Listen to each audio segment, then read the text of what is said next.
I'm Kevin Wilk, Mayor of the City of Walnut Creek, and welcome to the regular meeting of the Walnut Creek City Council. The City Council is conducting this meeting from the City Council chamber. This meeting is being video streamed and can be viewed live or later on the city's website. As some attendees may be participating in their first Walnut Creek City Council meeting, I wanted to welcome everyone and talk briefly about the public comment process. For each agenda item, there will be an opportunity for public comment on the item. Thus, if you desire to speak to an item on the agenda this evening, please hold your comments until the City Council considers that item. Additionally, we have a section on the agenda titled Public Communications, which is for public comments for items not on the agenda. Any comments during public communication should not relate to an item that is on the agenda this evening. Consistent with Section 9.5 of the City Council Handbook, 30 minutes will be initially allocated for public communications for items not on the agenda. Additional time for public communications for items not on the agenda will be provided at the end of the open session portion of the meeting if necessary. If you desire to provide a public comment, please complete a speaker identification card and line up behind the lectern at the appropriate time. Wait your turn, and then when you approach the lectern, please state your name and city of residence for the record. You will have 2 minutes to address the City Council. Please keep in mind that this is a city business meeting. The City Council has adopted rules of decorum to ensure that meetings are conducted efficiently and effectively, and that all members of the public have a full, fair, and equal opportunity to be heard. The City Council Handbook outlines decorum expected in the Council chamber and can be found on our website. All remarks should be addressed to the City Council. Please do not use threatening, profane, or abusive language which disrupts, disturbs, or otherwise impedes the orderly conduct of the council meeting. Again, each speaker will have 2 minutes to make your remarks. Written comments submitted and received up to 2 hours before the meeting have been posted to the city's website for public review and are included in the meeting record, but will not be separately read into the record.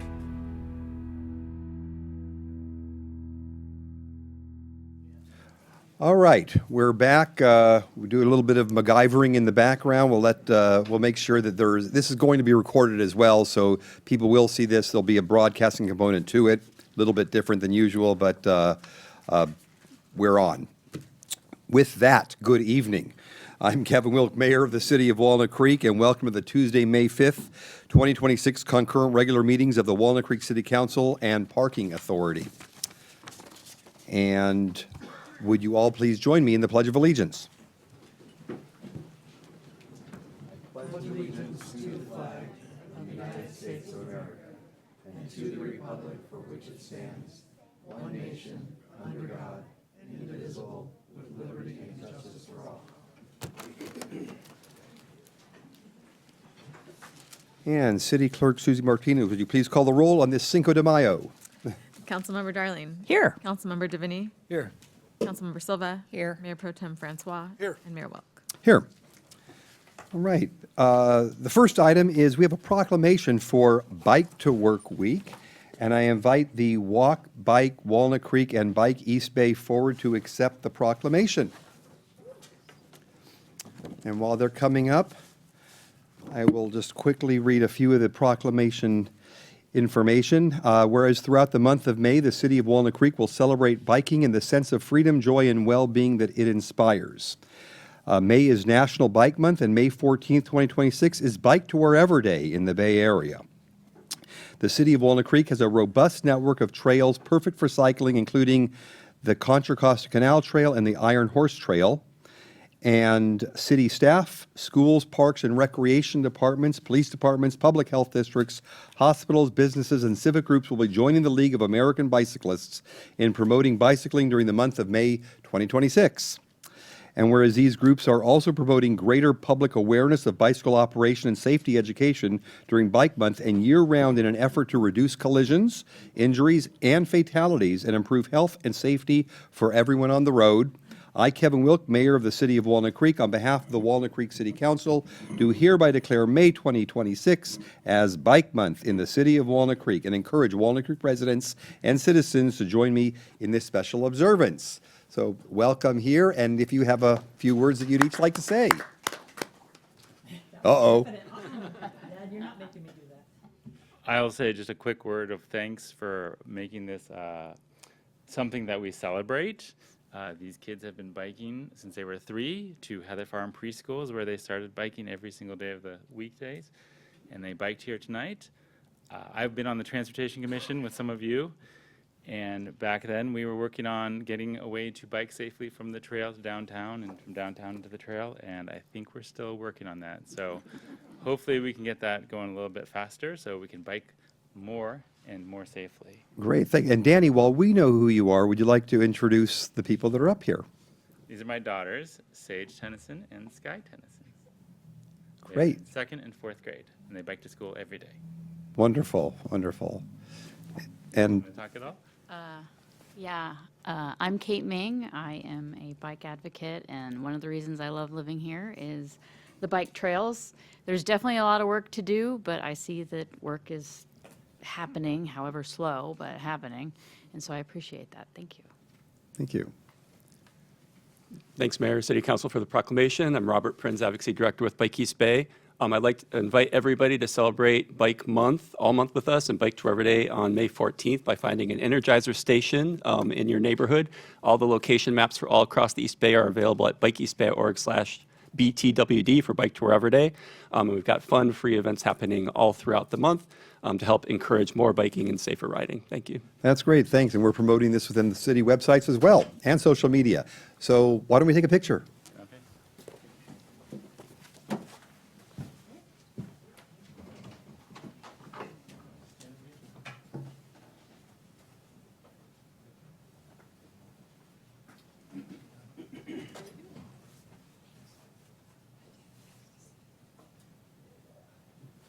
Let's do it this way.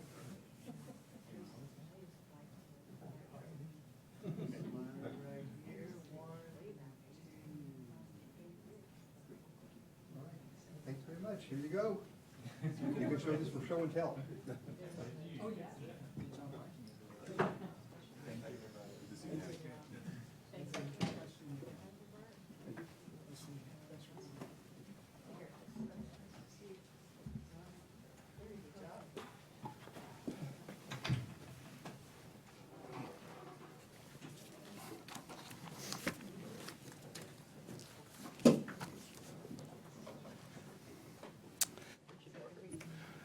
All right, next, we have a proclamation for National Police Week.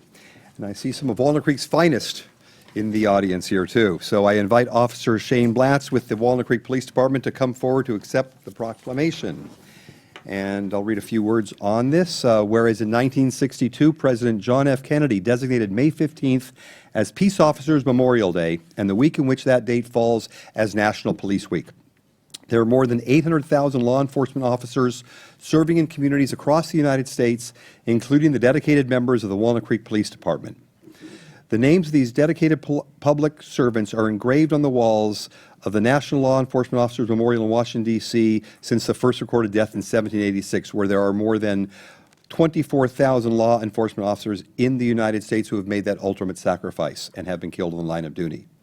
And whereas the service and sacrifice of all officers killed in the line of duty will be honored during the National Law Enforcement Officers Memorial Fund's 38th Candlelight Vigil, I therefore, Kevin Wilk, Mayor of the City of Walnut Creek, on behalf of the Walnut Creek City Council, do hereby proclaim the May 15th, 2026 as Peace Officers Memorial Day, and encourage that U.S. flags be flown at half-staff in honor of all fallen officers and their families, and that the week of May 10th through 16th, 2026 be recognized as National Police Week. Thank you. Mr. Blatz. Yes, Shane Blatz, Walnut Creek POA President. I'll keep this real brief because I know my colleagues want to get home like I do. Just want to say thank you on behalf of all of us that are dedicated and serve this community.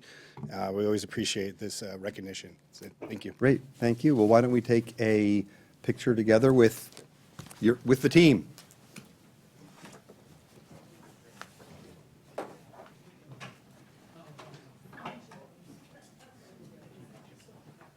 None of you guys? You're going to sit in the back? No, that's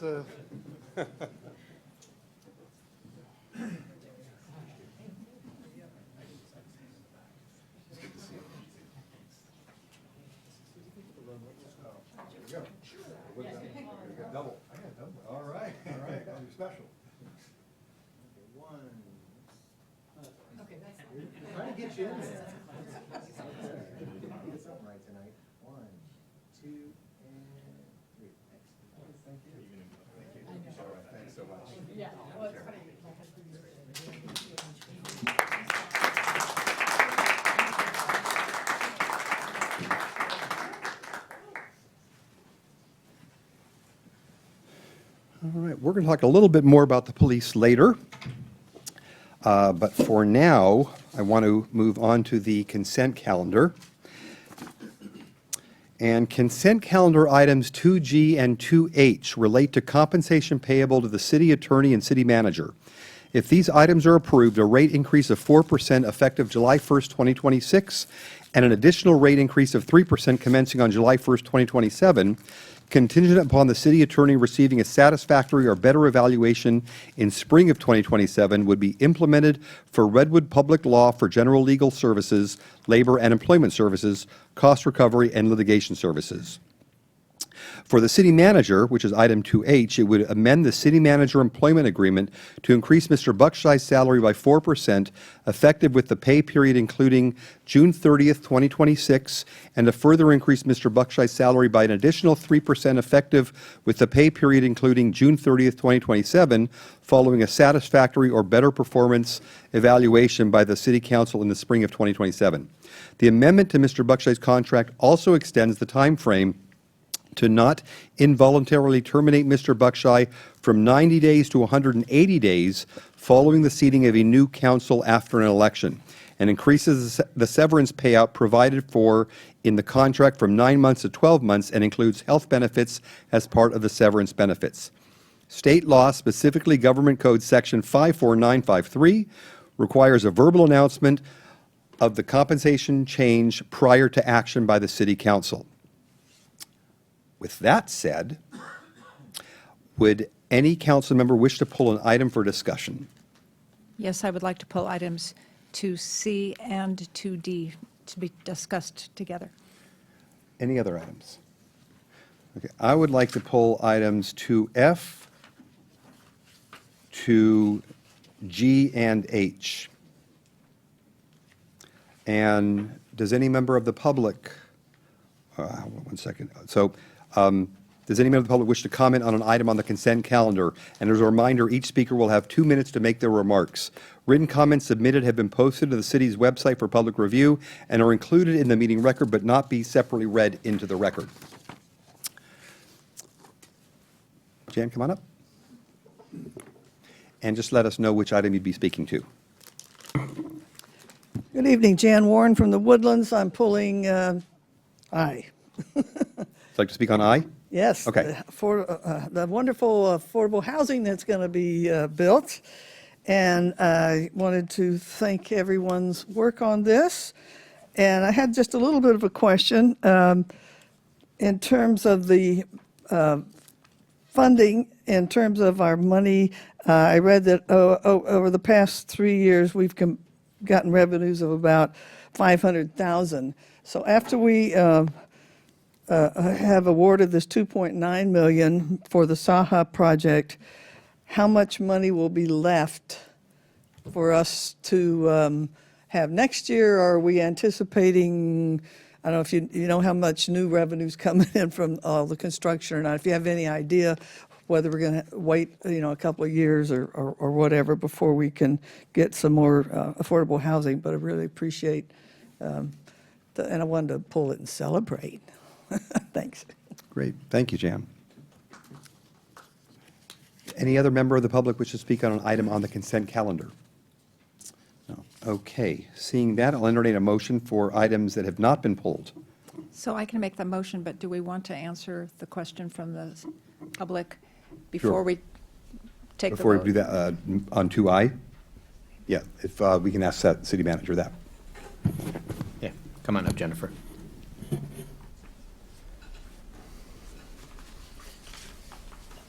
While she's walking up here, I'll make a motion to approve consent calendar items 2A and B, E, I through M. Not I. JKLM. I'll have to take care of that separately. Second. So I believe the question was how much money will remain in the commercial linkage fee fund and in the housing in lieu fee fund if we distribute the $2.9 million. And so I actually have the current balances for those funds. There is currently about $1.3 million in the commercial linkage fee fund. So we would subtract 500,000 from that for a balance of 800,000. In the housing in lieu fee fund, we have about 3.5 million. We would subtract 2.4 million for a balance of 1.1 million. So between both funds, it would be about 2 million based on current balances. Thank you. My motion still stands with You including aye? aye. And I will still second that. Councilmember Silva. Aye. Mayor Wilk. Aye. Councilmember Darling. Yes. Councilmember DeVinny. Aye. And Mayor Pro Tem Francois. Okay, let's go to items consent calendar 2C and D. Councilmember Silva? Yes, I had some questions, and I think staff is prepared to respond to the questions. Thank you very much for taking the time to do this. Good evening, Mayor. Mayor, City Council, Charles Ching, Assistant City Manager, available to answer any questions. So we're doing the second reading of an ordinance around the entertainment zones tonight, and we're also approving the management plan as proposed by Walnut Creek Downtown. That's correct. So a few questions. The entertainment zone that we're establishing is one multi-block congruent area. It is not the only downtown area. Could we have multiple entertainment zones? Could a second one be brought forward in a couple of years, for example, involving Broadway Plaza? That is correct. Multiple entertainment zones can be established within the same area. So I had some exciting questions that were coming to me from people outside the city as well as to local residents who were talking to me at the farmers market. So just because there's a zone does not mean it has these entertainment hours just allowed 365 days a year. Correct. Only events put together by a qualified nonprofit, in this case the project sponsor, Walnut Creek Downtown, will be allowed to operate within the entertainment zone area. And as an entertainment zone, when it's being used for these special events, are the streets closed and so that there's more free flowing of participants along the sidewalks and in the street itself? That is correct. The event area will be closed. There will be designated ingress and egress areas for these events where a check of valid ID and age will be done. And this is in compliance, or what's allowing with this is Senate Bill 969, or is it Assembly Bill 969? It's Senate Bill 9. Senate Bill 969. The days we're proposing to do this, in the ordinance itself, it talks about Friday and Saturday, and then it talks about Sunday through Thursday. In the management plan, it talks about Friday and Saturday, and then Sunday through Thursday. But then it also talks about weekends and weekdays. Would it perhaps be better if we just consistently used the specific days so there's no confusion as to what days we're talking about? Yes, we can certainly make that change within the management plan. Now, the hours and the ordinance are 10 a.m. to 11:59 p.m. on Fridays and Saturdays, and 10 to 10 on Sundays through Thursdays. Then the management plan talks about this being from 10 to 11 on Fridays and Saturdays, and 10 to 10 on Sundays through Thursdays. I'm looking at this whiteboard in my head that I'm trying to remember all this detail from. Why is there is that inconsistent, or is that just basically tearing it down where it's fewer hours in the management plan, but the ordinance is broader? That's correct. That's a good question. The intent is, under the ordinance, this is the outer limit of the amount of hours, or the operating hours of an entertainment zone. The management plan is a subset of the ordinance, and so the management plan for WCD only allows them to operate on the weekends from Friday to Saturday from 10 a.m. to 11 p.m., which is a shorter time compared to the ordinance. And same with weekdays, which is Sunday through Thursday, which will be 10 a.m. to 10 p.m. And does each event that might occur have potentially even shorter hours or fewer days? Yes, I believe the latest event WCD puts together ends at 9 p.m.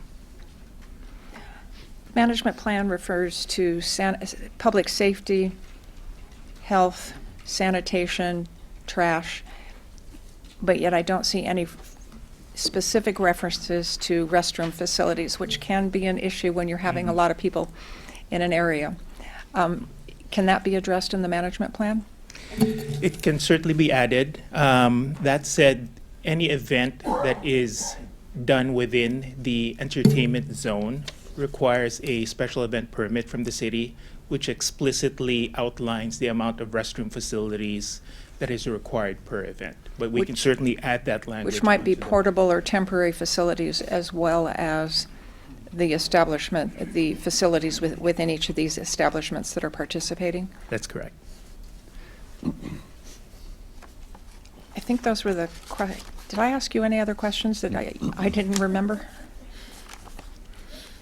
There was one additional question about ensuring that all participating businesses within an event has the necessary ABC licenses and business license. So we can incorporate that into the management plan as well. Because by ensuring they have the business license, that also means they are basically a member of the Business Improvement District because they've paid that fee as well.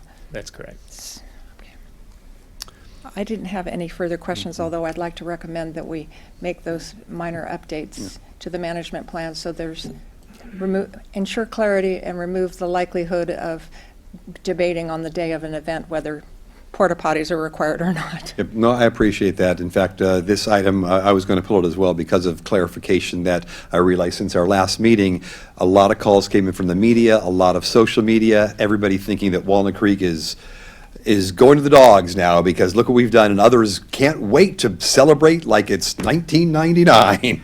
So I appreciate the clarification on this. It'll absolutely help spread the word of what this actually means and what it doesn't mean. And Mayor, if I may, I actually prepared a slide that outlines the 3 proposed changes brought forward by Councilmember Silva. That way, City Council can visualize what those are. I can make a motion that includes them. That's correct. He's got a slide. That's They're looking for the slide. It's a- At least the electronic mouse. technology is not our friend tonight. Here you go. Nope, So we're not these are getting the them here. 3 proposed changes to the management plan. Under section Roman numeral number 2, 1G, under sanitation measures, we would add the language, project sponsor to provide restroom facilities required under the city's special event permit to address the concerns about restrooms. Under section Roman numeral 4, 4B, hours of operation, just to clarify that the hours specified under the ordinance is different from the hours in the management plan. At the end of the first paragraph, in parentheses, we will add that which is less than what is allowed under the Walnut Creek Municipal Code, just so that to eliminate confusion. And finally, under section Roman numeral number 4, 7, permits, we will add to the end of the section that the project sponsor is responsible for ensuring that all business establishments have all the permits and licenses necessary to participate in the event, including but not limited to ABC permits and city business licenses. There's one other one. In section 2, item 1B, rather than saying weekends and weekdays, it would say Friday, Saturday, and Sunday through Thursday. Right, so we will explicitly say the days. So I'm happy to make the motion to approve item C with the typographical correction that was provided at the dais, that it's SB 969, and then with the changes and the updates to the proposed management plan. And I will second that. Okay, we have a motion and a second. Councilmember Silva. Aye. Councilmember Darling. Aye. Councilmember DeVinny. Aye. Mayor Pro Tem Francois. And Mayor Welk. Aye. Motion carries. All right. I would just like to thank staff and Walnut Creek Downtown for bringing this forward and working out all the details. Well, I'm sorry? Sure, if you'd like to speak for a minute, of course. Good evening, Kathy Hemingway, Walnut Creek Downtown. I just wanted to share that between now and the 30-day waiting period, information is available on our website. And so we have a web page just for the entertainment zone. So there's facts and logistics and information available at walnutcreekdowntown.com. So thank you. Okay, thank you, Kathy. All right. I pulled item 2F regarding the projects for fiscal year 26-27, proposed funding by SB1, the road repair. And less questions and really more of, I just wanted to make sure to amplify the message regarding Ignacio Valley Road. I get a lot of questions, especially living on the east side of Walnut Creek, down Ignacio Valley Road into the Northgate area. A lot of questions come of when's road repair going to be happening down Ignacio all the way down to the city limits. So if we could just talk a little bit more about that as it relates to this, we'll get that message out. Sure.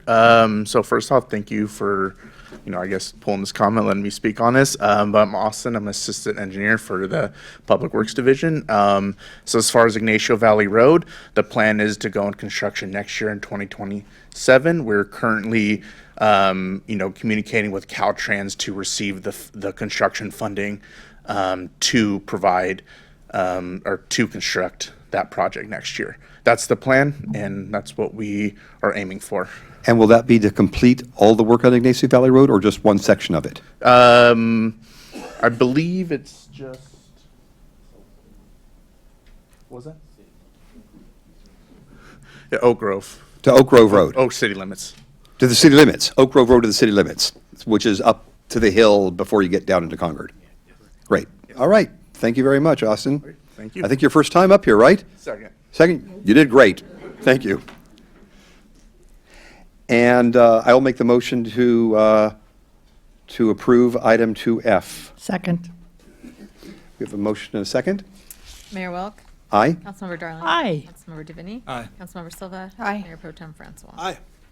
All right, and lastly, I pulled items 2G and H. We already talked about these at the start of the consent calendar, but I just really wanted to mention, because our city attorney and city manager are far too humble to talk about how fortunate we are to have them here. And we did have their performance review a few weeks ago, and we are very fortunate to have Steve Mattis as our city attorney with Redwood Partners, and our city manager, just to let you know, because I think we hear from Dan Buckshire up here, and of course we know what he does within the city, is essentially the CEO of this organization that we call the City of Walnut Creek. We are basically the board of directors of that. But I hear from people, as my colleagues do, from throughout the region, from throughout the state. They will come to us, city managers from other cities come to us and tell us how fortunate we are to have Dan Buckshire as a city manager. Newer city managers that are in the East Bay have mentioned that they look to Dan as a mentor to help their own progress. His financial acumen has got us through the pandemic previously and helps keep us on a path where we can approve budgets even if we have to cut back on budgets by a little bit, without there being significant effect that the public sees. And so a lot of it is done in the background where our residents don't feel the impact as much. And the many challenging issues that Dan has helped us navigate through. Again, the residents and a lot of visitors don't notice that, and that's what we like. That's great. But we recognize it within the city council, and that's why we are happy to have Dan here as our city manager, and that we have updated the contract, and we look forward to having Dan Buckshire here as our city manager for many more years. Thank you. And with that, I will make the motion to approve items 2G and H. Second. We have a motion and a second. Mayor Welk. Aye. Mayor Pro Tem Francois. Aye. Councilmember Darling. Aye. Councilmember DeVinny. Aye. Councilmember Silva. Aye. All right. On to public communications. This portion of the meeting is reserved for comments on items not on the agenda. Under the Brown Act, The council cannot act on items raised during public communications, but may respond briefly to statements made or questions posed, request clarification, or refer the item to staff. Consistent with Section 9.5 of the City Council Handbook, 30 minutes will be allocated at this time for public communications for items not on the agenda. Additional time for public communications for items not on the agenda will be provided at the end of the meeting if necessary. Written comments submitted have been posted to the city's website for public review and are included in the meeting record but will not be separately read into the record. And at this time, I'll note that the time is 6:39, and we will take public comments on items not on the agenda until approximately 7:09, and then the remainder of any such comments at the end of the open session portion of the meeting. And if anybody would like to speak on public communication, now is the time to do so. And please state your name and city for the record. Yes, just for the record, before I start, there's three of us that'll be talking on the same subject. Okay? Good evening, I'm Joe Warren, resident of the Woodlands section since 1985. This regards city regulations in whatever form requiring rentals of property such as homes listed through VRBO to be over 31 days, tracking state law. But property across from me is rented regularly, a few days to 2 weeks, under 31 days. The listing realtor agent apparently has a long-term lease with the 13-year owner and sublets for short periods, but represents otherwise. This is clear from Verbo listings, including user reviews and neighbors' observations. City staff have known of this since at least mid-2025. Code enforcement says that while planning had not directed the agent to remove listings under 31 days, owner was advised to remove such listings until a conditional use permit, CUP, might be approved. Yet rentals under 31 days continue and staff seem to ignore. On April 15th, I jointly emailed code enforcement and planning and copied the city manager. I subsequently provided receipts. Planning referenced a commission hearing scheduled for May 28th, but did not ensure compliance. Planning also cited a more lenient standard for B&Bs that the agent might prevail, but requires a CUP that does not exist. Neighbors want action. We expect the city to enforce its regulations in whatever form and not disregard residents who have informed of and documented violations. Thank you, Mr. Warren.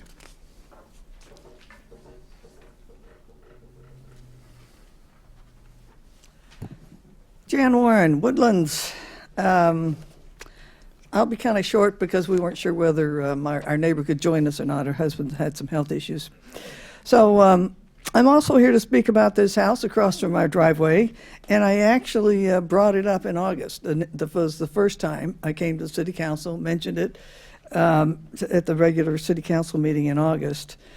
And then in November, I followed up on it with the mayor, and there was some confusion later that I was hearing, well, this agent was going to was considered getting a use permit, and then he was trying to get an appeal for it, and then pulled it back, and so it took a couple of months before I even heard what was going on, and yet the short-term rentals have been ongoing.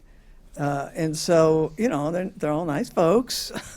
Not a problem with the people coming. The problem is I brought it up because my concern was about, okay, if somebody comes to our city and stays at one of our nice hotels, the city gets some revenue from that. And if they're, staying in somebody's home, it's not a B&B. They're not fixing them breakfast. Are we getting any funding? And if not, why not? And what sort of rules do we need? And we've talked to a lot of different people and emailed, and it doesn't seem like any one person is in charge of this. And it's a business model for this person. He's not the only property he does this with. And so we're interested in what is the city's policy? Does it apply to this house? And if not, and if so, it should be enforced. And if not, just let us know. Thanks. Thank you, Jan. Good evening. My name is Lisa Blanco from Walnut Creek, and I am said neighbor.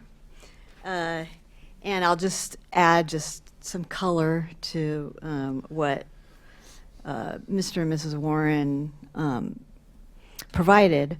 And so I first contacted the city about this property because I was awoken at 3:30 a.m. in the morning by a guest of this home looking for they called it an Airbnb. We have found it on Verbo repeatedly, and you can certainly make a reservation on Verbo, which is Vacation Rentals by Owner.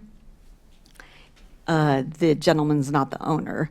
I do know that because I've spoken with him. He did represent the property as a long-term rental. He told me directly that that would be for a month or more for people who are moving, etc. But that's not the case at all, because we can see people coming and going and coming and going. There's also been, oh, my time's running out. Okay. Anyway, you got there 44 have been- seconds. You're good. There has been, at least I know of, from talking to neighbors in the area, some noise complaints and things. Also, there's a school 2 blocks away, an elementary school, Valley Verde, and so there's concerns among other neighbors as well that about their children coming and going to school and having people kind of rotating in about every weekend or so. So that's pretty much it. I have 11 seconds. That's okay. I'll not reclaim my time, as they say. Thank you for listening. Thank you very much. I appreciate you, the three of you, coming forward and bringing this up. I know this has been an ongoing issue. What I'd like to do is have you speak to our Director of Community Development, Erica Vandenbrand, in the back, and get some more details on this, and the city will follow up. Thank you. Do we have any more public comment tonight? All right, seeing none, I will close public communications. Does anybody, beyond what we just heard, does anybody have anything directed to staff?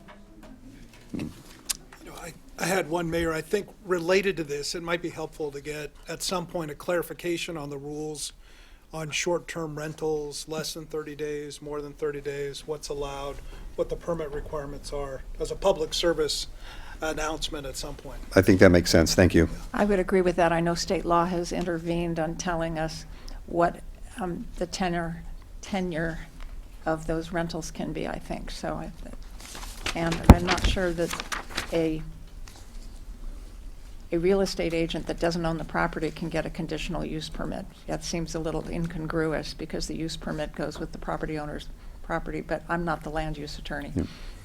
Yeah, again, I think we've all seen this has been an ongoing issue, so I think this does make sense to have staff follow up on things. Great, thank you. So we'll close public communication now, and we'll bring it into council member and staff announcements, reports on activities or requests. And do we have any closed session announcements? Mayor, there were no reportable actions from closed session this evening. And city manager report? Yeah, excuse me. Good evening, Dan Buckshire, City Manager. Just wanted to highlight that this week is Municipal Clerks Week, and wanted to thank our city clerk team, Susie Martinez, Elena Branson, and Sophia Jacobs for all their work that they do. As your council knows, but many do not, our city clerk team does a lot behind the scenes. They are official record keepers. They are notaries. They manage, at some point, if you ever wanted a presentation on all the things that they manage that the public comes in that are related to any official business associated with the city. And then also they are active in working on elections to ensure that they are safe and that they are fair and they are done accurately and appropriately in concert with the county clerk's office. So thank you for all you do, and happy Clerks Week. Thank you. Why don't we start with Councilmember Davini on any of your activities? Yes, good evening. So a busy couple weeks. On the 23rd of April, we had the State of the Chamber and Tourism update, where we were able to hear from the Chamber of Commerce and the Visitors Bureau on the progress they're making there. Was attended with my fellow council members, so that was a good event. On that same day, we went to Rossmore to hear from one of our gubernatorial candidates, Katie Porter, and then later Steve Lesher opened up the Lesher Theater and hosted Javier Becerra. So it was great to hear from two candidates and hear about their agenda for California. The following day, the 25th, we had the Authors Gala. That's the 15th anniversary of the Authors Gala that supports our two Walnut Creek libraries. We were fortunate enough at our table to have Bay Area author, comedian, broadcaster, and entertainer Brian Copeland. So I wanted to thank him personally for being there, as well as all the other authors who gave their time and to everyone who made that event possible. It was a big fundraiser for our libraries and very appreciated. Following day, we had the Challenger Baseball Jamboree over at Heather Farms, where Mayor Wilk and I attended. That's really turned into a great community event. It's sponsored by our own Walnut Creek Elks Club. We have Boys Team Charity there, the Little League. And what it is it's what used to be a small kind of baseball tournament has grown into one of the largest events of its kind, where kids with special needs come from cities near and far to play in this tournament, and it's really a joy to be a part of that. We had then on the 27th, the Walnut Creek Police Department had their awards ceremony. So congratulations to all of those in our police department who received their awards. It is very nice to see law enforcement getting recognized here in Walnut Creek for the great work that they're doing. It was really a family affair, great turnout, and again, a pleasure to be a part of. The 28th, we were fortunate at our local Rotary Club to have Chief Hibbs come and speak to us. So thank you, Chief Hibbs, for speaking to the Rotary Club. We got to listen to all that is current in policing here in Walnut Creek, and so that was very informative and appreciated. On the 29th, Teleferic Barcelona had their 10th anniversary celebration. It was a very impressive celebration, complete with music and flamenco dancing and food and drinks. And so thank you for hosting that. Thank you for having that event, inviting us, Teleferic Barcelona, and congratulations on your 10th anniversary. See, on the 30th, Cal Cities East Bay, we had our division meeting. There was an e-bike e-bike update, which I know has been a very important topic, not just in our community, but in the communities across California. There are no less than 12 legislative bills that will be up this year in regards to legislating e-bikes in our communities. There was some discussion that these bills may not be successful, partially to do with this being the fiscal constraints right now at the state level, and if some of the bills require increased spending, so that may be a challenge. And also the ongoing issue of how to police these e-bikes when you can't tell the difference now between a Class 1, a Class 2, a Class 3 e-bike, an unclassed e-bike, an e-moto. They all look very similar, and so a big struggle is how to construct a bill that will meaningfully reduce sort of the what we could say is maybe the abuse of e-bikes or unclassed e-bikes and the dangers that they pose. I want to remind everyone that on May 9th, so this Saturday, Sustainable Contra Costa is having their 5K run in the open space. That is at 9 a.m. Marshall Drive. It is to benefit Sustainable Contra Costa's youth leadership team. So there are still spots available. I will be there with my family and hopefully see some of you as well. This past weekend, I want to recognize, we did earlier, National Police Week.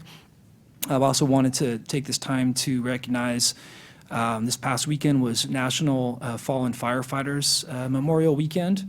The flags were flown at half-staff this past Sunday. So we want to remember and honor our brave men and women of the fire service who have given their lives in the line of duty. And that's all I have. Thank you, Councilmember Davini. Mayor Pro Tem Francois. Thank you, Mayor. I wasn't quite that busy. That was quite a list. Thank you for doing all that. After our last council meeting, I had a makeup day for Read Across America because I wasn't feeling well in March, and got over to Buena Vista Elementary and was able to read to Mrs. Choi's first grade class, and that's a great activity. I would encourage anyone who wants to restore their faith in humanity to go and spend some time with some first graders. And I was able to share with them one of my favorite books from that time period, Sylvester and the Magic Pebble. And they had not, it turns out it was a banned book at one point for reasons unknown. But it was nothing controversial in it. One young gentleman asked me at the end, "How come you don't have any hair?" And I said, "Well, there's this thing called male pattern baldness." "Oh, no." I said, "Well, everybody has different hair. Some people have blonde hair, some people have black hair, some people have no hair, but we're all different and it's okay." So it's just refreshing to get that honesty and have that interaction with young people. I was also able to attend the quarterly chair, vice chair commission update. I'm going to let the mayor give more of an update. It was good to hear from all the commissions. There seems to be a lot going on in planning. One of the items we'll be hearing tonight on the safety element was talked about. There's also some comments about how they appreciated it's helpful when they get a housing project come before them and they might have limited discretion, that they can at least have an environmental impact report, explain to the public that the impacts of the project have been addressed, similar to the Builder's Remedy project we had heard kind of earlier last month. So I thought that was helpful feedback. Also attended the Authors Gala and had a really nice evening. They raised a lot of money for our 2 libraries. Our author was Kevin Smokler, who has written a number of books, including what attracted me to him was he has delved into 80s pop culture and has written a book called Brat Pack America, sort of about all the movies of that time frame and where they're located and how that's, spoke to that period in time in our culture. And it was fun to sit down and talk to him. And he's also written a recent book about women directors. And so he's like an encyclopedic mind in terms of film discography. And he could, if you told him your 3 favorite movies, he would pick out kind of a deep cut and recommend it for you. So it was really fun to sit with him and interact, and the mayor came over at one point and shared in that, and that was a good time. Along with Councilmember Silva, I serve on the Recycle Smart Board, and we had a busy meeting a week or 2 ago. We had our annual performance review evaluation of our executive director. He got extremely high marks from all the members of the board as well as his staff. We also adjusted our staff salary schedule and updated our policy on how we allocate costs and revenues. Most of that is done on a per tonnage basis. The one exception is on collection costs, which are done by route hours, and we're going to keep that going for the time being until we can adjust that rate salary schedule.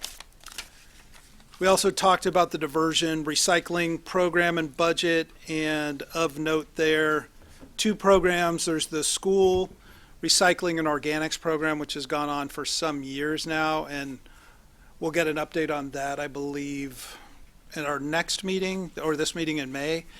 What I'm always impressed with is Walnut Creek schools routinely get the Wastebuster Award for having diverted the most items out of the landfill into the recycling and organics. So proud of the kids for starting early and learning those skills.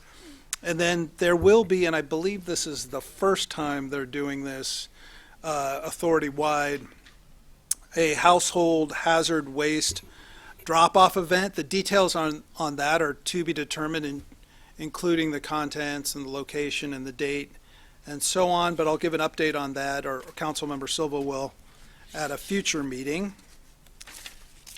And I believe that's it for my update. Thank you.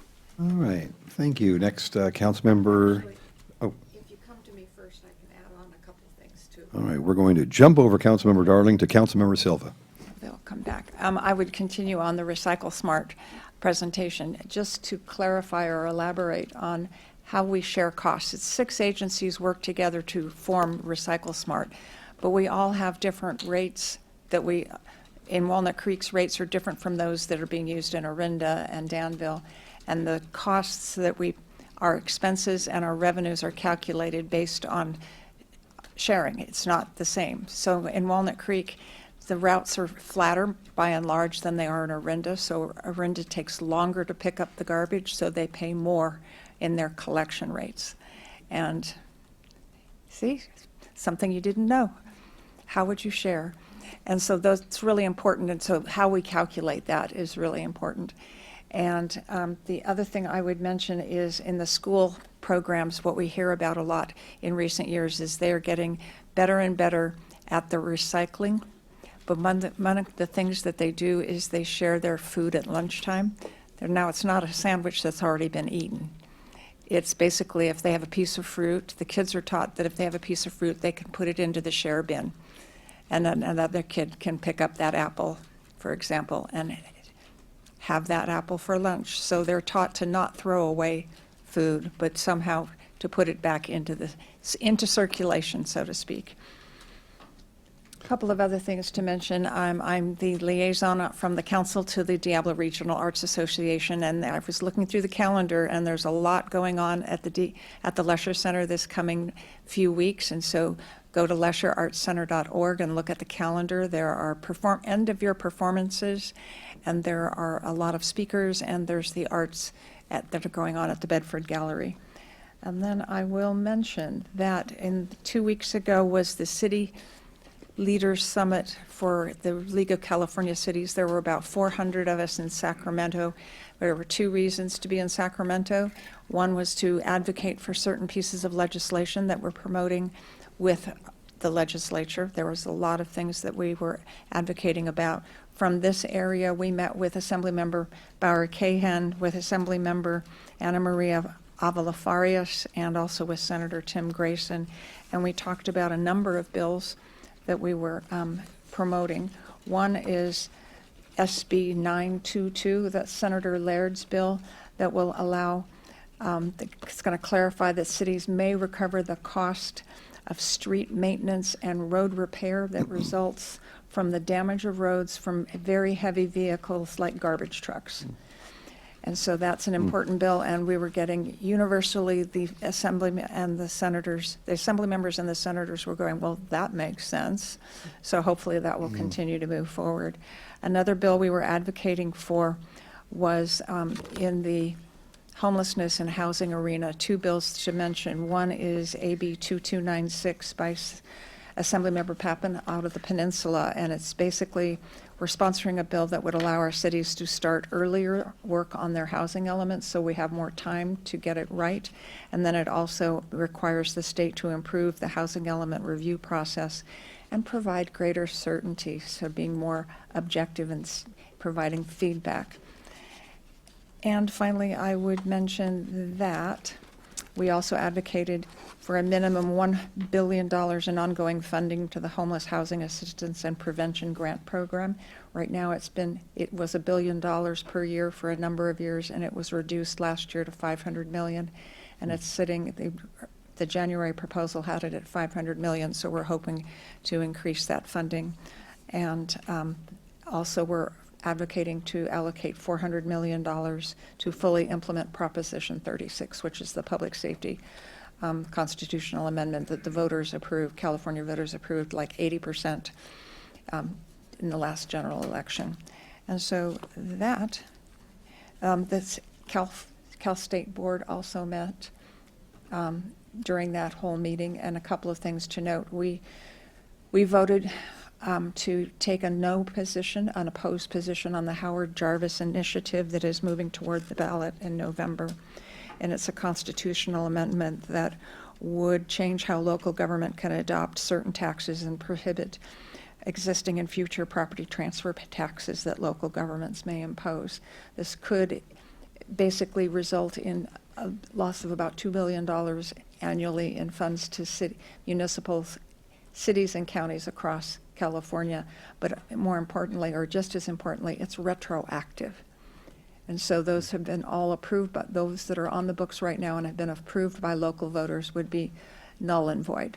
So there's a lawsuit waiting to happen if it's passed. And we decided to take no position on a statewide ballot measure that will be on the ballot in November that will remove the prohibition on general law cities to enact public campaign financing. Currently, charter cities, a third of us in the state are charter cities, are allowed to have campaign financing programs for their local elections, but general law cities are not allowed. And this initiative, if approved, will allow general law cities like Walnut Creek to put public financing, if we chose to do so, a public financing in campaign for the local elections. So we took a no position. We took no position on that. It was so, and there were other bills, but e-bikes were a robust discussion for over an hour. So, As they always are now. yes, thank you very much. Thank you.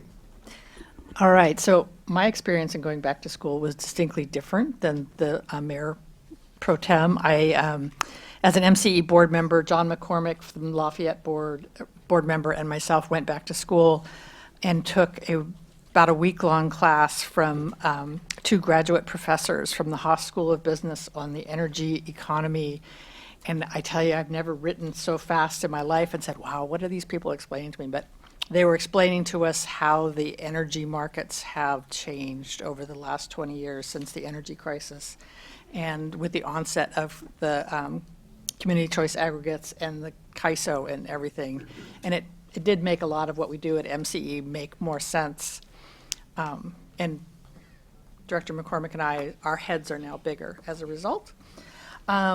We are touring the Mulqueeny wind project tomorrow. It's it's in the foothills over by Livermore, and it is a new project that MCE is going to build on. One of the things that we've been trying to do at MCE, we have a lot of solar which works during the day. We're looking for additional power resources that work when the sun is not shining, and this is one of the things. We also have a large geothermal project coming online, as well as significant battery storage. The city manager and myself went to East Bay Mud. Luz Gomez, our local rep on the East Bay Mud Board, had her local workshop. I brought up the issue we had faced a couple years ago with the cost of the water meters for for affordable housing is sometimes a real barrier, and they said they are working on it. And then I think the city manager brought up making sure that good neighbors in the area around the treatment facility and a few other things. The mayor and I were at the Meals on Wheels ribbon cutting, but I'll let you cover that. I did the State of the Chamber, Police Awards. The Library Gala was especially fun. Brian Copeland, who was at our table, he was writing a thriller about somebody that is trying to go through and prove a murder, whether or not a murder occurred, but he sets it in an area of the town of Hayward that was not incorporated, where basically that is the only place where people of color could afford to live back in the last century, and that the businesses that wanted to take over that area did some things to encourage people to move, including setting fires. And my husband was like, really? Did they do that? I'm like, strange things happened back during the days of redlining. And so he was a fun author to have. And I do want to say a huge thanks to the Mayor Pro Tem, because his wife carried the burden this year on setting that gala up, and she did a great job. And we appreciate you lending your wife for such a wonderful job. So thank you. That's it. All right, thank you, and I'll wrap it up here. Yeah, regarding the Authors Gala, also, Brian Copeland auctioned off that people could be in his next book, their name could be in his next book. So that was a cool auction item. You didn't bid on that, and I emceed and helped with the auction, and that was a lot of fun too. And hopefully, a lot of money was brought in for the library. So there's mayor's visits that happen typically every quarter, but usually 3 or 4 times a year, and I happened to go to 2 in the last few weeks. One of them was the Hilton Garden Inn, where myself, along with our city manager and our economic development team, an assistant city manager, visited the Hilton Garden Inn and got a tour of their hotel. That's the newest hotel property in Walnut Creek. They seem to be doing a great weekday business occupancy, which it's terrific to see our tourism industry doing as well as they are. And then just yesterday, we were at Original Joe's and met with the ownership and the management team there. No surprise, Original Joe's is now the busiest restaurant in Walnut Creek. And they, by the way, just to let people know, when we have a new restaurant that comes in, this is obviously a bit of an outlier, but they have over 200 staff. They provide 200 jobs for our city and region. So we certainly support our local business community. As we heard Councilmember DeVinny, State of the Chamber, just a shout out to Angela Ashley, the president of the Chamber this year, and Nicole Hangton from Visit Walnut Creek, giving a great overview of what we've had in the Chamber and what we're looking forward to. You heard briefly about the mayor and mayor pro tem and chair breakfast roundtable. So this is the first time that we had a chance to meet our new chair people and vice chairs of the different commissions. And we always give an update of what's happening, not just in the city, but in the different commissions. And we hear from staff and some of the different updates as well. It's a great way for the community to, and especially in this instance, the chairs and the commissions, to find out what's happening truly before almost anybody in the city. So that's a plug for, if you're interested in also getting an early ear to the ground of what's happening in the city, apply for commissions when it comes around again. Other things I did want to, we heard briefly about the Walnut Creek PD award ceremonies. I just want to shout out congratulations to all the award honorees and Eric Young as Officer of the Year and Officer Greg Mar Swift, who received our Rookie of the Year. So big congrats out to them. And lots of openings, celebrations, reopenings. We heard about Teleferic Barcelona, Meals on Wheels in Shadelands now has their new Shadelands campus there. Diablo Ballet just opened within the last 2 weeks as well. And lest we forget, Taco Bell on North Main Street celebrated their 20th anniversary, so was there along with our economic development team as well. They do a lot of business, by the way, just to let people know. And then lastly, but not least, I do want to say that this afternoon, we had Congressman Mark DeSaulnier come and present us with a check for body-worn camera equipment upgrades for $1 million.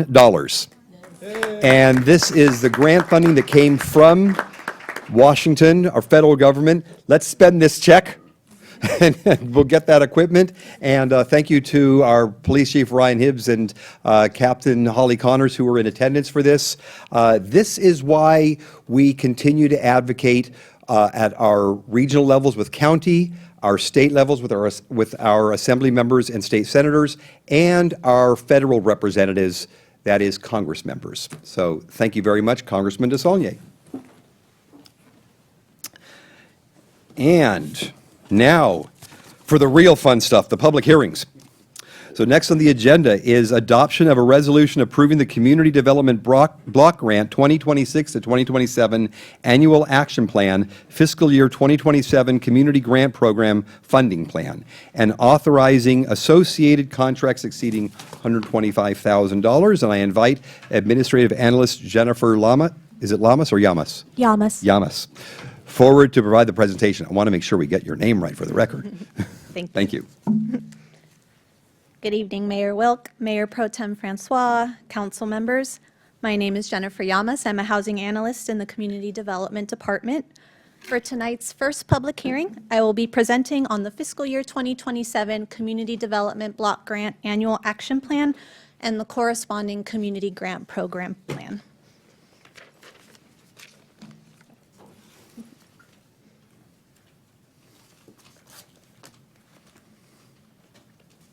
Is it working? We're not going to get these.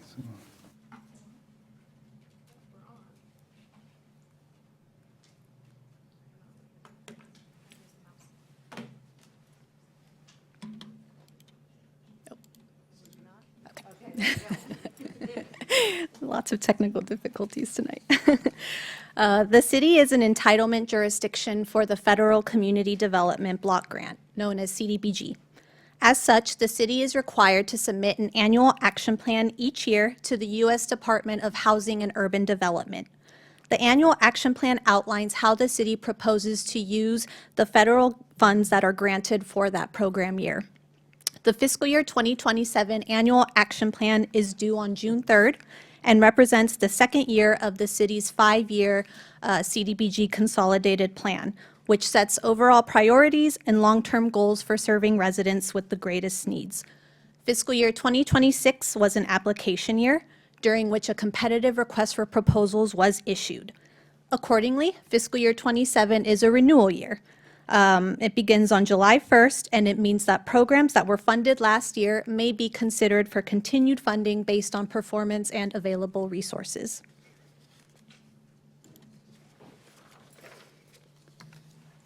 The city's community grant program serves as the primary mechanism for carrying the commitments under the CDBG program.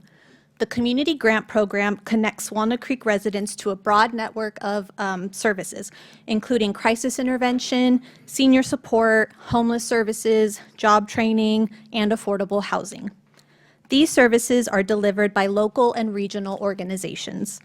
For fiscal year 27, all programs requesting funding were also supported in fiscal year 26. Collectively, all the programs address the consolidated plan's highest priorities: housing stability, economic opportunity, and access to essential services for low-income residents.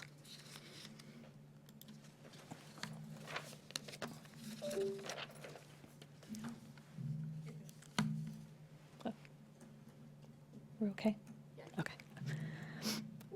The Community Grant Program is supported through a combination of federal, state, and local funding sources and is adjusted annually to reflect changes in funding availability. For fiscal year 27, the total available funding is $1,050,232.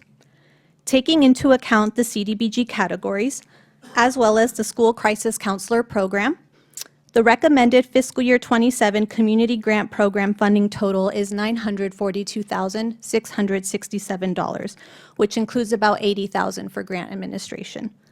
While it may appear that the total available funding exceeds the recommended amount, it is important to note that $150,000 of the available funding reflects a one-time pro-housing incentive program allocation designated to be spent over a 3-year period and is not an ongoing annual funding source.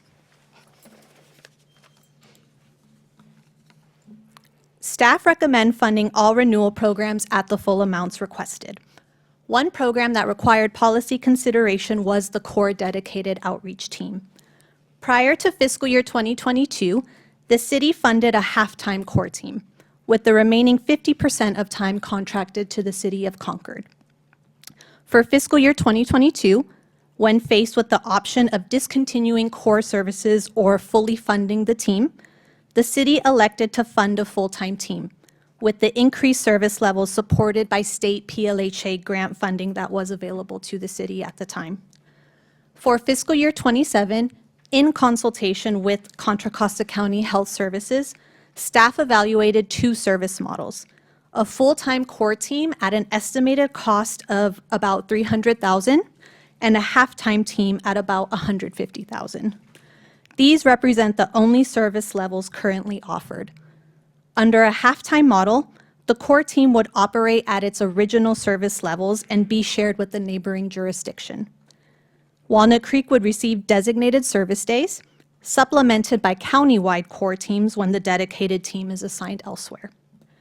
The county has indicated that this model is operationally feasible and appropriate for Walnut Creek, as it allows the city to maintain access to dedicated outreach services while more efficiently allocating resources and preserving funding capacity for future needs. The halftime model right-sizes the level of service with Walnut Creek's current needs and service demand. On April 16th, the city's Housing and Community Development Committee considered these options and supported returning to a half-time core dedicated outreach model, with the understanding that the city would coordinate with the assigned neighboring jurisdiction to optimize service delivery. Consistent with the committee's direction, the total funding recommended in the agenda report, as well as the annual action plan, assumes a half-time core team. In conclusion, staff requests the City Council adopt a resolution approving the 2026 through 2027 Annual Action Plan, which includes the fiscal year 27 funding plan. The resolution also authorizes the city manager to execute community grant program contract amendments for agreements exceeding $125,000. And staff is available for questions. Thank you so much. Do we have any questions? Councilmember DeVinny? Jennifer, thank you for the presentation. Every 5 years, there's the RFP for who we're going to fund with the CDBG grant money. Is it assumed that, I mean, I'm thinking if I'm another organization and there's so many good ones in the community, is it assumed at that point that if those agencies continue to perform, that they're more or less locked in for the 5 years, and then it's at the end of the 5 years that we go out for RFP again and entertain new Sure, I can organizations? clarify. Can we go back to? Yeah, back to this. Okay. So I can clarify the consolidated plan period. So there's actually, so it's a 2-year cycle and a 3-year cycle. So we're at the end of the 2-year cycle. So next year is the beginning of the 3-year cycle, which a new competitive request for proposals will be issued. And at that time, any organization can apply. Okay, yeah, thank you for that clarification. We're going to, if we were to adopt the recommendations, we'd have a little money left over. Does that go back into the PIP fund? It would remain in the PIP fund. It would remain in the PIP fund? Yes. Okay. And then I just wanted to add to, there was a question earlier from the community about we were spending 2.9 million, but we have 7 million in our fund for affordable housing, right? So, and it was, you clarified, I had this question for you earlier in the day, and so I thought maybe other people would have the same question, which is, you know, how do we wind up with 7 million there? It's just there haven't been a lot of affordable housing projects in the city, and that's why we've accumulated 7 million, and we are now having some come to fruition, and that's where the 2.9 million is getting spent. We have more left over to spend on other projects. Correct, yeah. So annually, we issue the affordable housing request for proposals if council allows it. And so at that point, the RFP gets issued typically around October. It closes December. We evaluate the proposals with a panel that consists of various city departments, and then based on the scores, we make the recommendations for projects to be funded. Great, thank you. Councilmember Darling? No, I think we had a good discussion of this at the committee. The halftime core team, if wishes were horses, we would be able to keep going, but in light of when we decided to go to a full-time, it was because a halftime wasn't available. And so staff assured me that the halftime was right-sized for our community, especially knowing that our HOP team through PD is fully stood up in the field at this point, so. Okay. Councilmember Silva? I do have a couple of questions, but just to add and elaborate on the comment. We also heard after the meeting, as in a sidebar conversation with some of our providers, that there perhaps is another way to deliver those services, social services, an alternative service delivery model to the county. And so perhaps we would have staff to take a look at those issues and opportunities in the coming year before this comes back. Two questions. Well, one is a comment, which is the funds that we provide for affordable housing projects are from our Affordable Housing Fund and our commercial linkage fee.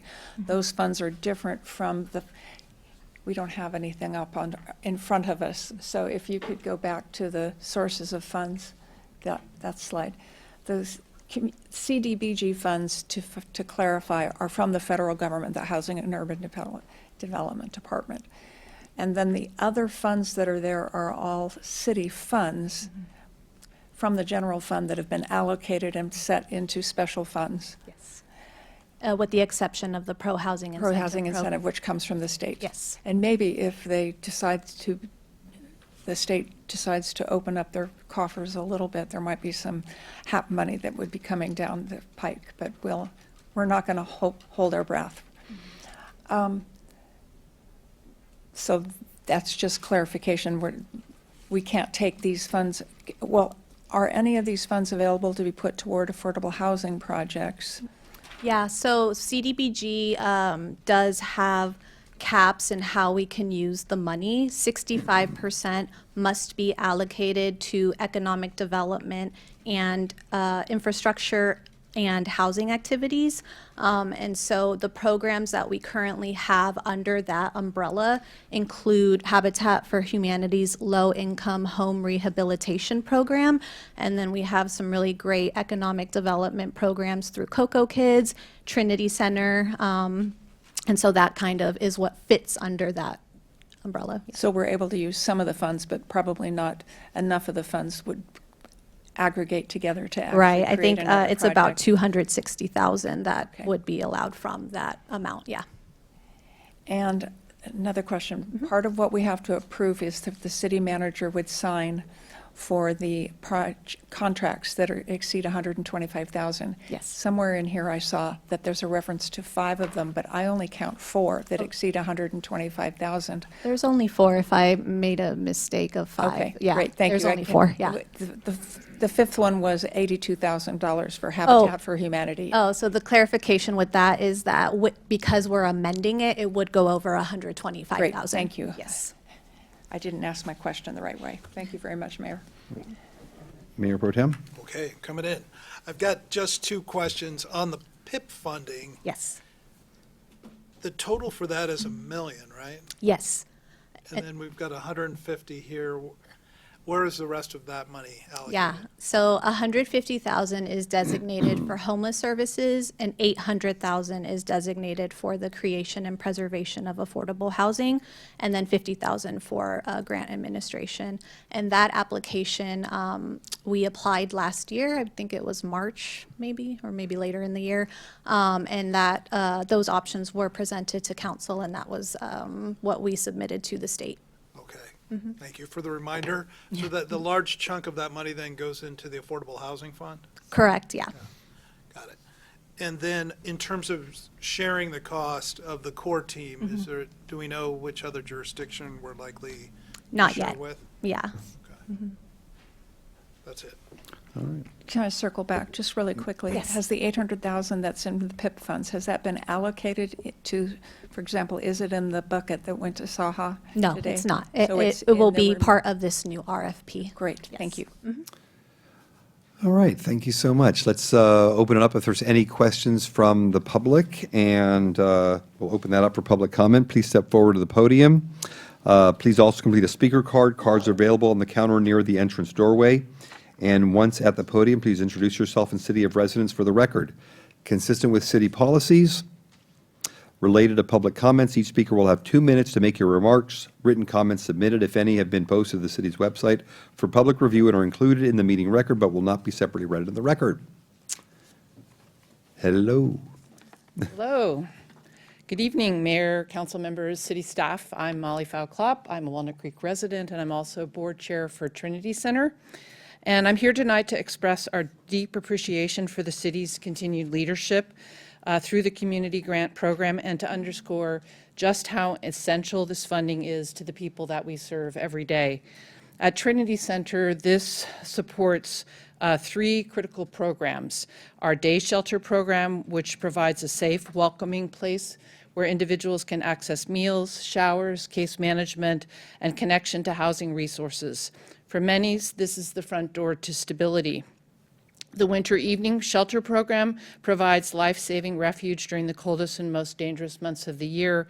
And our workforce development program creates pathways out of homelessness by helping individuals build skills, gain employment, and move towards long-term independence.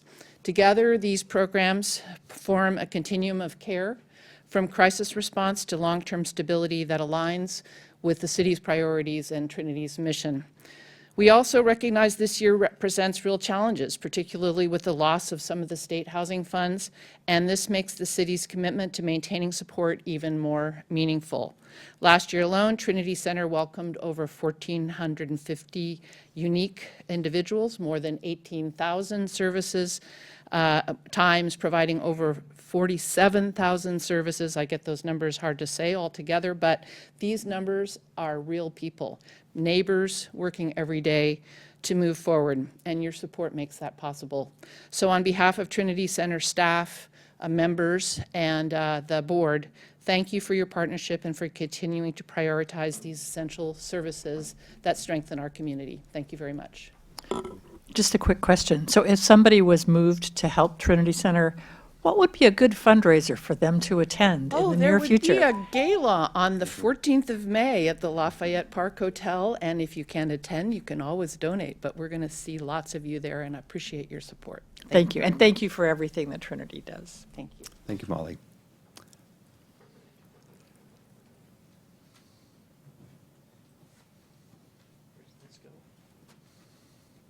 Good evening. My name is Matt. I work for Contra Costa Senior Legal Services. I'm a resident of Concord, but we serve the whole county. I want to echo a lot of what was just said, and thank you for the vote to support the social services. Senior, and maybe some of you are even among that category of seniors, but it's a growing group of people, and they can be fairly vulnerable. Their income is often limited, and in a world of rising costs, that is not a recipe for success. And so the number of seniors that we see coming to us looking for help is growing year by year. The funding is not. And so we're grateful that you're maintaining this funding. It's not your problem to fix the world of funding that's supposed to be supporting our seniors. But I just want you to think about how in a lot of places funding is being cut back, and yet the number of seniors is growing. And that's just a policy issue that the world needs to address at some point. But I'm very grateful for all of you. This is actually our 50th year in the county. So wish us a happy birthday. We're having our big birthday party on September 9th at Boundary Oak, and you're all invited. So thank you for supporting all of the great social services. Actually, I'll speak on behalf of all those Choice in Aging, Empowered Aging. I'm trying to remember, there's 4 senior services, and I think Meals on Wheels and us. So thank you for, on behalf of all of us that serve seniors.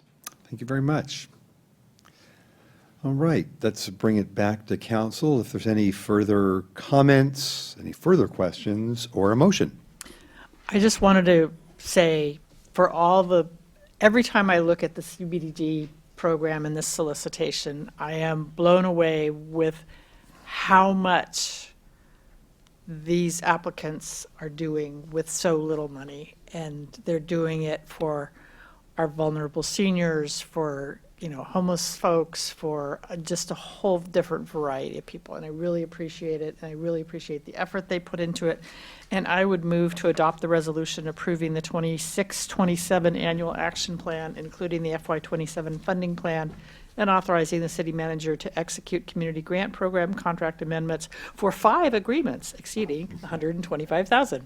I will second the motion if we can add and direct staff to explore Yes. alternative service delivery models for the outreach services that we've had to cut back from the county. I'll accept that amendment. All right, we have motion and a second. Councilmember Darling. Yes. Councilmember Silva. Aye. Councilmember DeVinny. Aye. Mayor Pro Tem Francois. Yes. Mayor Well. Aye. All right. Moving right along. Next item on the agenda is a public hearing for the adoption of resolutions adopting a negative declaration and approving a general plan amendment to update the safety element to comply with state law. I invite Principal Planner. Can I ask a question? Okay. The third item seems very short. Should we ask if they would like to go first? So There are questions on the first one. Are we? there are a lot of questions on the second one. Okay, so, okay, never Well, mind. Never all mind. right. We're ready to go anyway. So, okay. Invite Principal Planner Crystal DeCastro forward to provide the presentation. Hi. Thank you. I'm Allison Rustick, Associate Planner with Community Development Department. Crystal DeCastro is also here in support. I'm here. Good evening, Mayor Wilk, Mayor Pro Tem Francois, and members of the council. Before you tonight is the safety element update, which reflects current state requirements and strengthens the city's approach towards hazards, emergency preparedness, and long-term resilience. This update would not have been possible without participation from our community, our safety subcommittee, which was comprised of staff from the city manager's office, the public works department, the police department, our community development department, and Contra Costa County Fire Prevention District. Of course, most importantly, our consultant team, who has been vital in helping us with this effort, Harris and Associates, which is led by Darren Neufeld, Senior Director. I will now turn it over to Darren, who will walk you through key highlights of the update.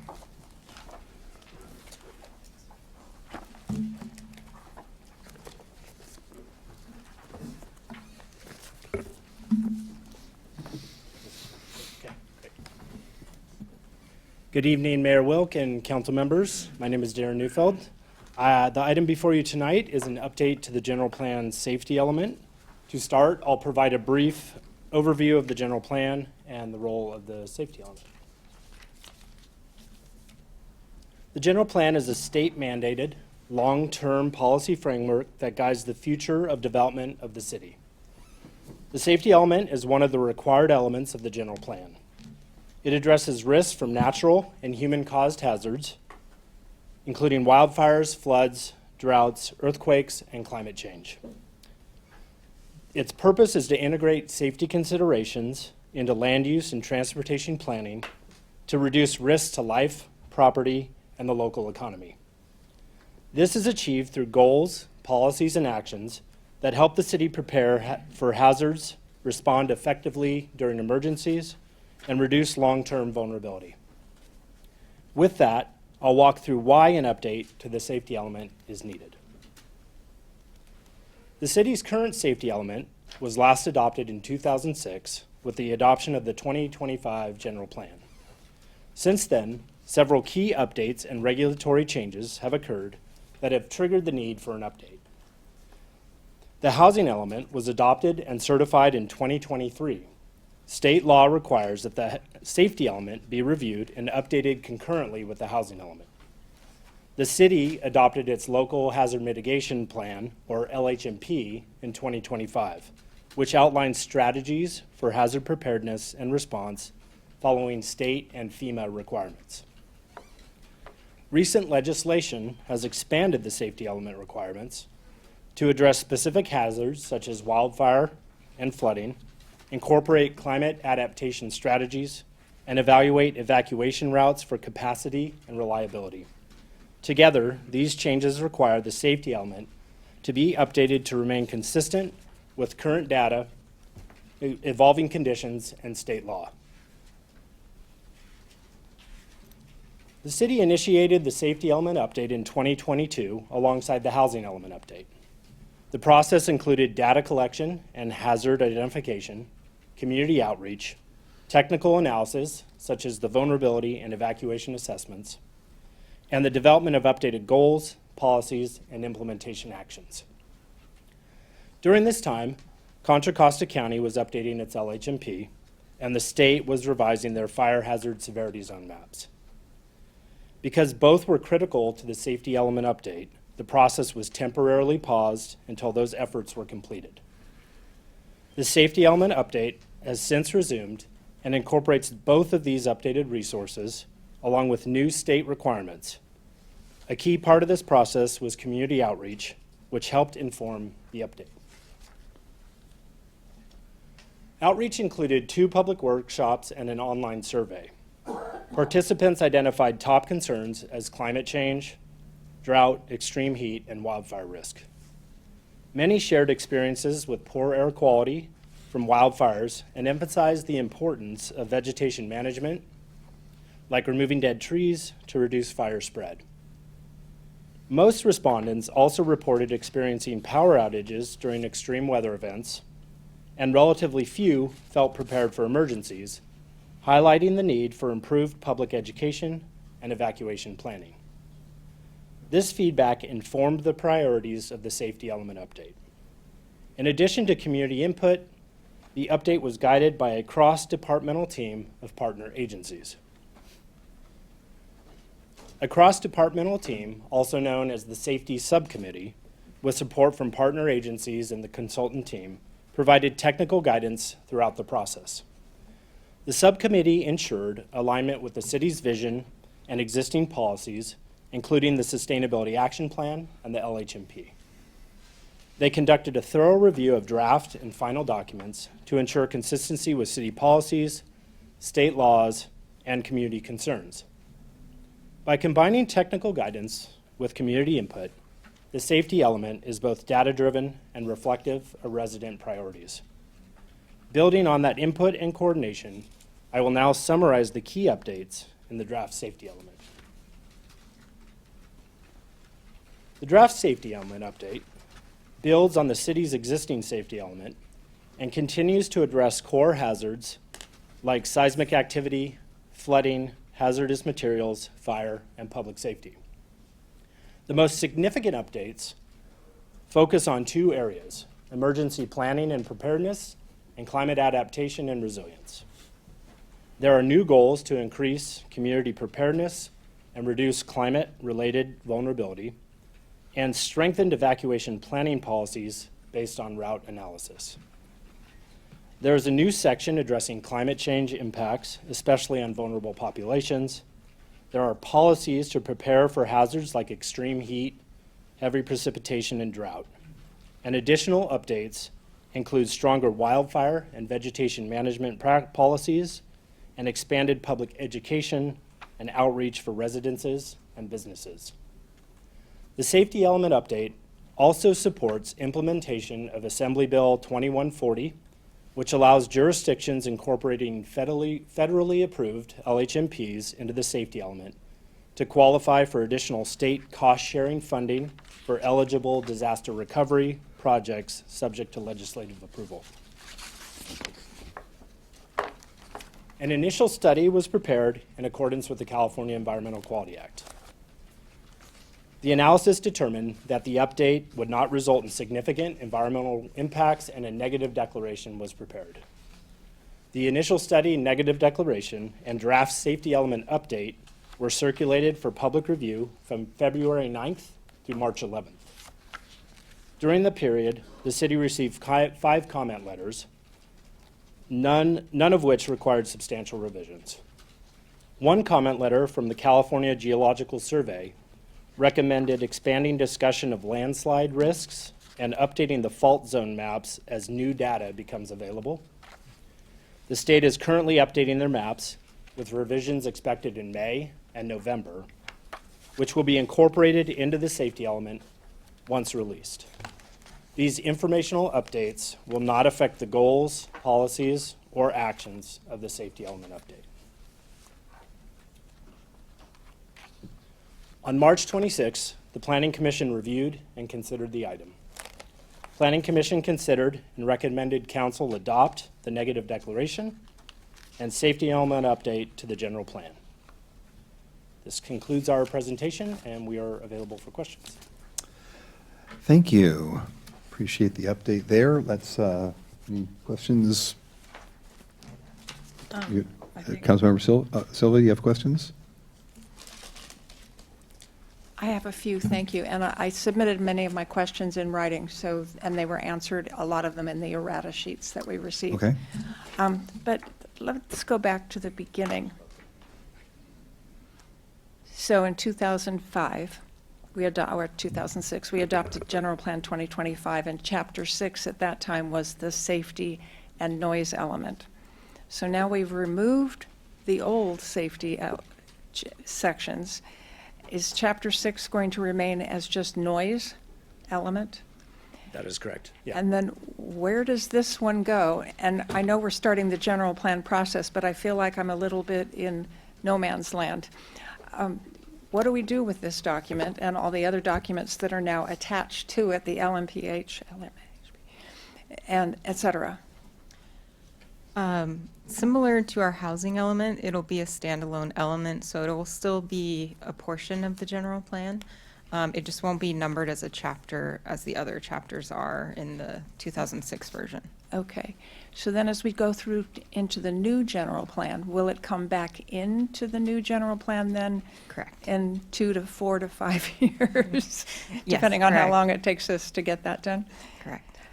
All right, so all these pieces of legislation seem to have come up with a long list of triggering events, which is somewhat interesting when you talk about safety and hazards. And it seems like if you're redoing your housing element, which we do every 8 years, you have to do the safety element again. If we're doing a general plan, we have to do the safety element. How many times are we going to do the safety element again over the next 5 or 6 years? Well, the government code as it currently reads, now new law can get passed and we could be required to update for other reasons, but the government code says to update at least every 8 years in conjunction with the housing element or the LHMP as necessary. So we are updating with current state law now. Okay. Depending on what happens in that time frame, it may not be necessary. A wholesale revision may not be necessary. It just depends on what the state does and how the general plan changes. But each time now we're about to touch the general plan, and then the housing element is going to come pretty close right after the completion of the update to the general plan. So do we anticipate looking at this again twice in the next few years? And it might be good because this was a lot of work to embrace. Yeah, so the safety element, so land use, housing, circulation, open space have to incorporate safety element policies to reduce public exposure to the population. Public safety information helps guide where various land uses are located. The transportation element will provide a framework for safe and efficient circulation, which is beneficial for evacuation in the safety element. So as the other elements get updated, and open space as well, will be critical to protect hazard situations as well. So as those elements get updated, the safety element might also get updated. So we hear a lot about, I'm changing subjects just slightly here, landscaping, outdoor items in residential homes, and zone zero regulations, et cetera. I know CAL FIRE is working on that, the state fire marshal. What's going to happen with that, and has it been addressed in here adequately for the time being? We have revised one of our policies to make reference to the CAL FIRE zones, zone 0, 1, 2, and I think all the way out to 3 by recommendation, and that zone 0 is the first 5 feet. So that is now in a policy to educate and encourage that information for residences. Okay. We get asked about that at farmers market. You're going to make me take out all my landscaping within 5 feet of the, I know. Another question, and just for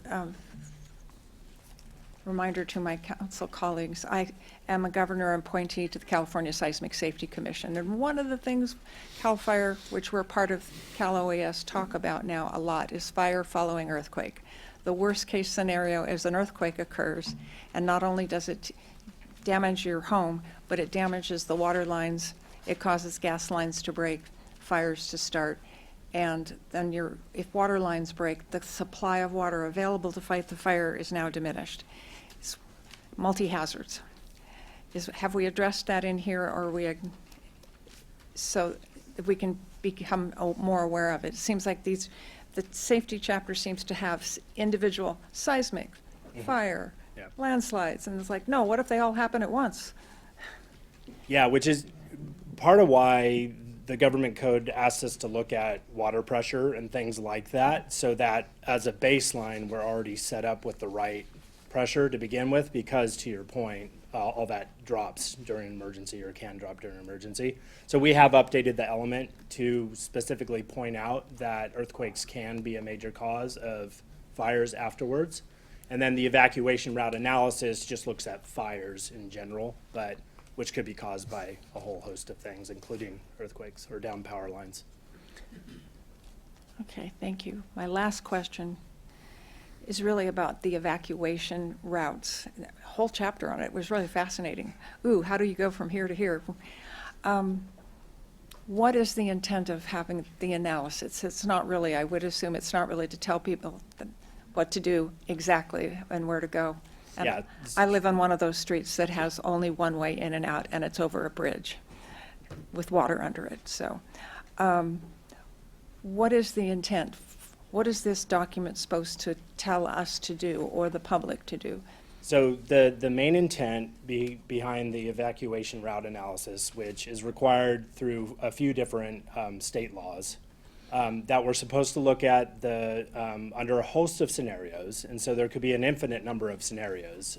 But with the safety subcommittee, we chose the scenarios that were in the document. Those scenarios are principally developed to inform goals, policies, and actions for the city to take. It is not an emergency management plan.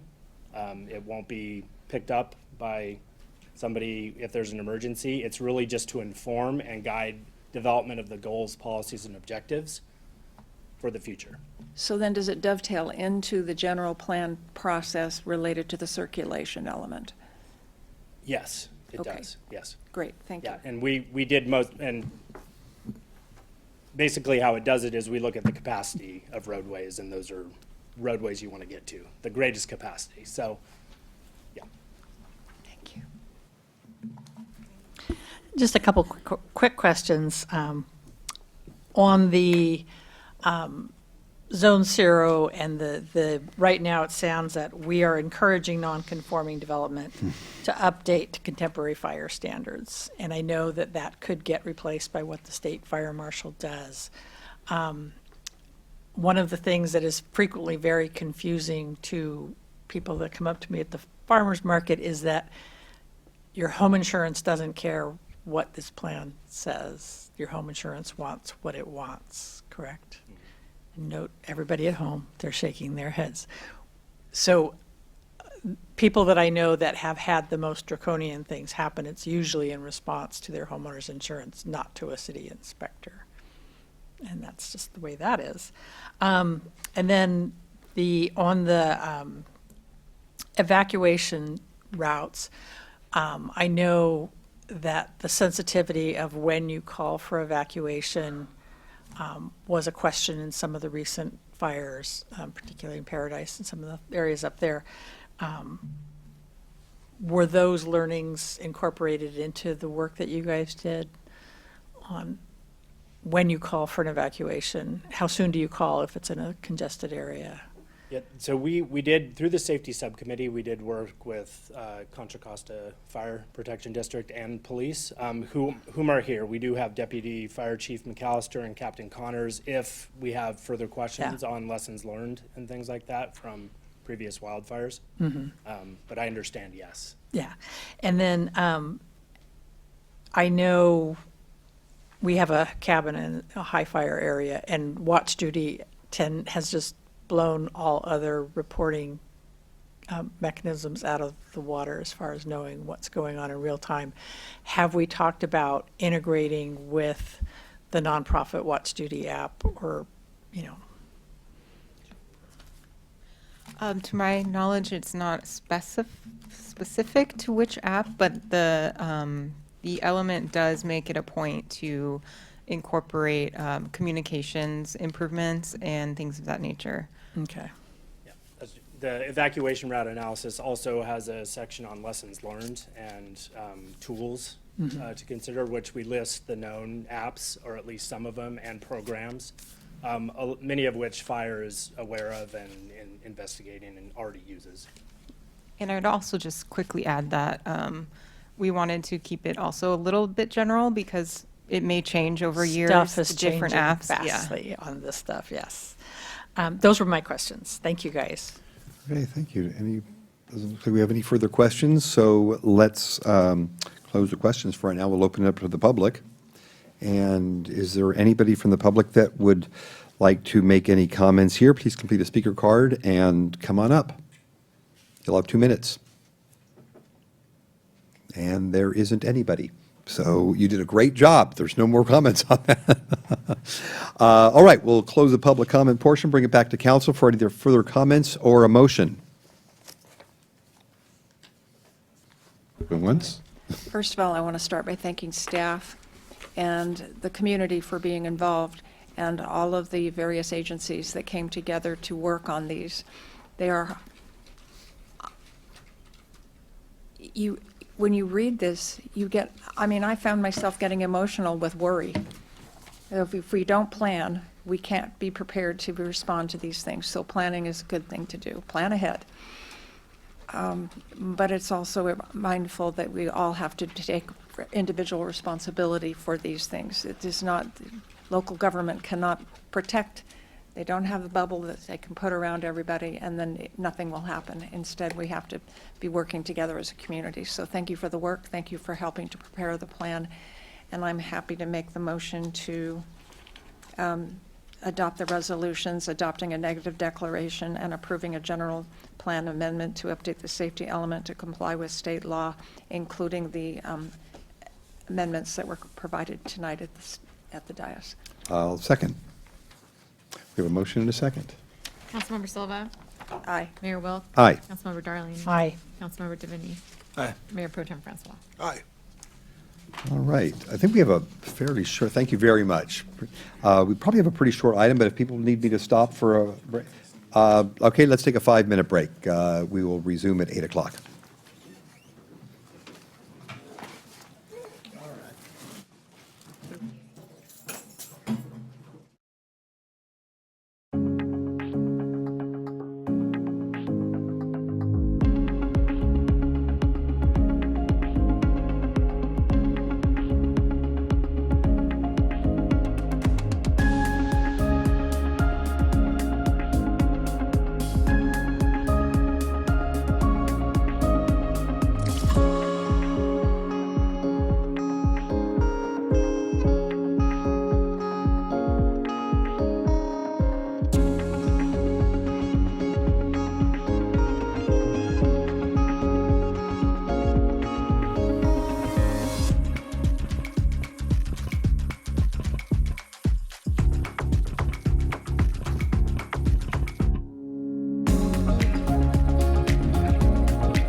gotta let me know beforehand. It could take a little bit longer. All right. Welcome back. We have our last item on the agenda, which is a public hearing for the adoption of a resolution making required findings pursuant to Government Code Section 4217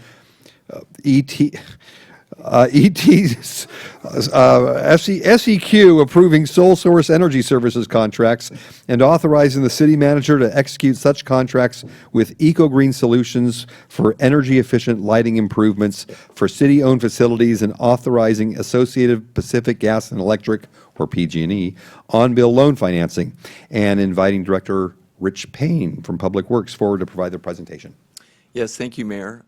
As you said, my name's Rich Payne. I'm your Public Works Director, and good evening, Council. Tonight, I will be presenting a resolution for your consideration to adopt the required findings under Government Code 4217. The action would authorize the city manager to enter into 3 sole source contracts with Eco-Green Solutions for turnkey lighting upgrades at 3 facilities, and to execute on-bill financing with PG&E to fund the project. Okay, so what is on-bill financing? In this case, on-bill financing is a PG&E program that provides eligible public agencies with zero financing for energy efficiency improvements. The improvements, to qualify for these improvements, you need to generate utility savings, and those savings are then used to repay the cost over time through the utility bill. This allows us to compete needed energy savings improvements while supporting sustainability and minimizing upfront capital costs. To streamline the process, we are using Government Code AB 4217, which allows municipalities to award green energy projects without going through a complicated RFP process. So this illustrates how simple it is. The City of Walnut Creek enters an agreement with PG&E. PG&E pays Eco-Green to come in and do the work, and then we reap the benefits. And the benefits are pretty straightforward. Minimal upfront capital costs. The energy savings helps offset repayment of the lighting project in this case. And then it supports our sustainability goals. We've used this on-bill financing process before on many of our projects. As you know, about 95% of our streetlights have been paid through on-bill financing from all the savings. Some of you were here at the time, but we replaced all the HVAC units at Shaylands, the gardens at Heather, and also Lindsay Wildlife. And then all of our city-owned garages have been retrofitted with LEDs. So we've tested and proved that this process is really a great program. So our project scope includes 3 buildings: the Lesher and the Clay Arts and the WC Library, Walnut Creek Library. And as you might know, the Clay Arts is probably the oldest building up here, and it still has fluorescent lighting, and so the savings in this building is going to be substantial. The Lesher still has fluorescence throughout. And then, which was surprising, the library actually has fluorescent lighting as well. So there was a lot of good opportunity to upgrade that building as well with lighting. This is pretty substantial savings if you look in this at this chart. It shows how the lighting upgrades translates into real energy and cost savings. At the Clay Arts facility, we expect the largest percentage reduction at 64%. At the Lesher, we're expecting 46% reduction at $9,600 per year. And then at the library, we're expecting a 56% reduction, and the highest financial impact, saving about $29,000 a year. So, and the bar on the right, if you could just look at the comparison between what we're currently paying and what it looks like after we install LEDs. It's a pretty compelling argument. The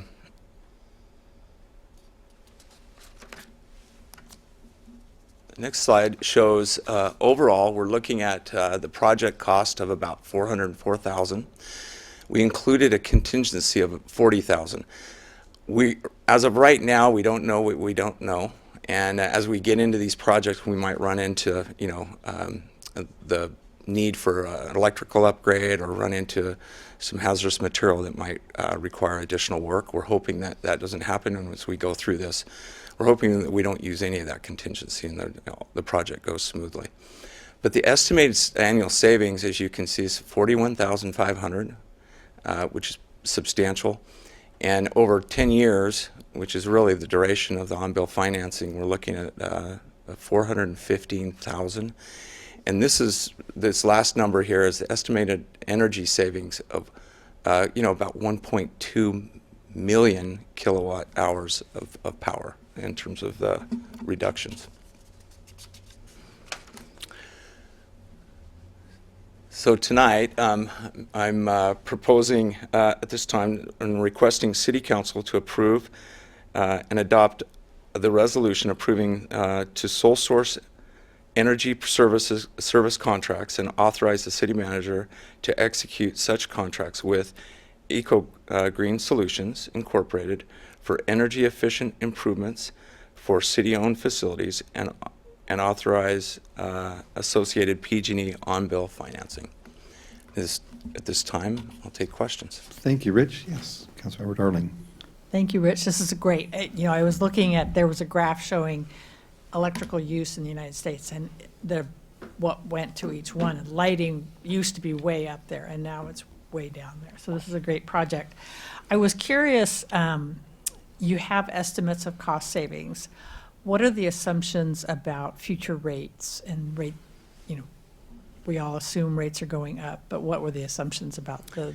So I have the consultant with Eco Green here. Okay. Yeah, his name is Anthony Mitchell. Do you want to come up and answer that question? Anthony, come on up. Hi.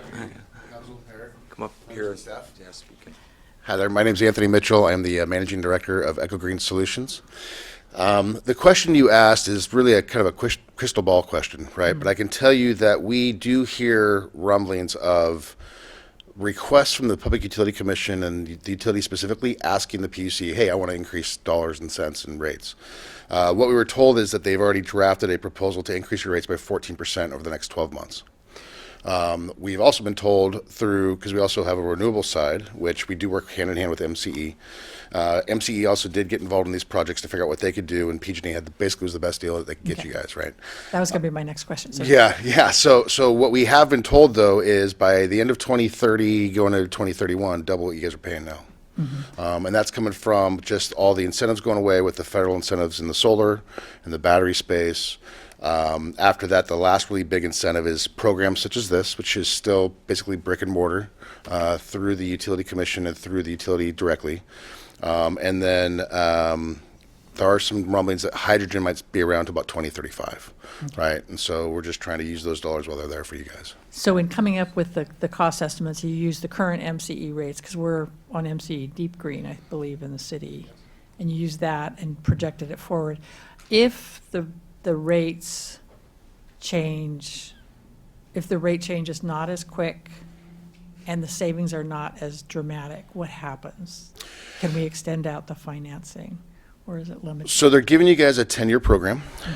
If the rates go up, it just means that tomorrow's dollar is worth more, obviously, than today, right? So what we're trying to do is make today's story, because they have to basically take a pinpoint in time and say, okay, we're going to start with today's rates, knowing that they're going to continue to climb. Mm-hmm. It's hard for them to basically say, hey, 3 years from now, you're going to pay X amount more, because that's obviously a bunch of things they have to do to get that passed, right? Mm-hmm. Some pass, some don't.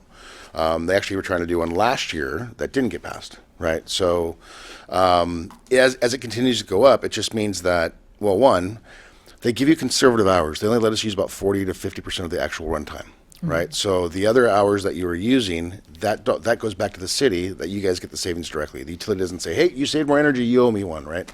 So the savings that you actually get becomes more valuable. So the risk, are we bearing the risk that the rate, or the utility, PG&E bearing the risk that if the usage doesn't pencil out, the rates change in a way that isn't reflected here? The risk is so the program is fixed. As they haven't lowered rates in a very long time.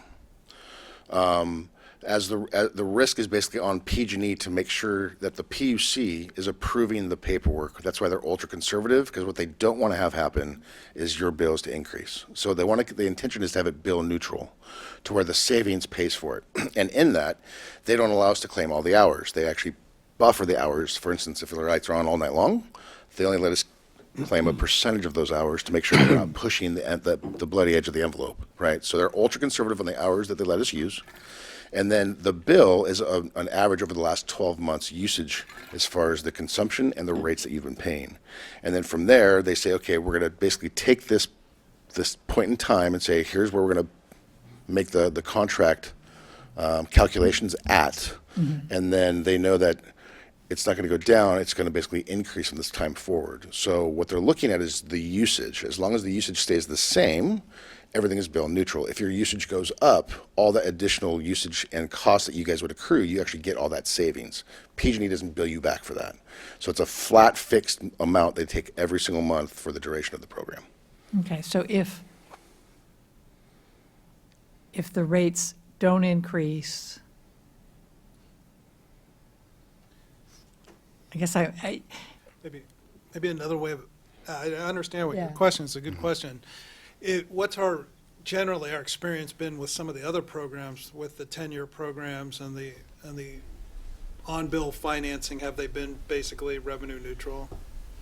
Actually, they've done better than expected, so with regard to the savings. During periods when there were rate increases. Right. And to the extent that they are greater, we get the benefit of that. It doesn't go to PG&E. That's correct. Yes, yeah, Okay. that's correct. I was trying to. I'm looking at your face. Like, Yeah. okay. He's No, that's saying correct. yes, really, yeah. Yeah, it is. Okay. Yeah, we deal with this sometimes in natural gas on my day job, and sometimes the difference in what ends up happening can go to different people depending on, so I just want to make sure the city gets the benefit if it comes to in our favor. Yeah, it's hard to project. Yeah, what it the is hard to future is, project, and and these are and always- it's so volatile right now with regard. I mean, Yeah. you know better than I do. It's just crazy in terms of the cost of energy right now. So. Okay, thanks. Councilmember DeVinny? A couple just quick ones. I was curious, $404,000 worth of light bulbs. It's just like mind-blowing number of light bulbs. The lumens, will you try to keep the lighting the same? Is there an opportunity to improve lighting in areas while we're doing this? That was sort of one question. Yes, sir. Yes, so we actually have conducted demos with staff. And so what we did is we actually took in, we used the facilities and used a like for like to make sure that you guys you'd see what you're getting. We matched the color, we'll match the lumen output, and the spread, so to speak, as far as the coverage on the floor, right? And so all of them came in and said, this is satisfactory. Typically, they're about 20% brighter. And so if there is a scenario where you guys are like, hey, it's a little too hot in here, let us know, because we can, through the program, we can add dimmers and what have you to make sure that whoever is experiencing the lights can actually be satisfied with the total outcome.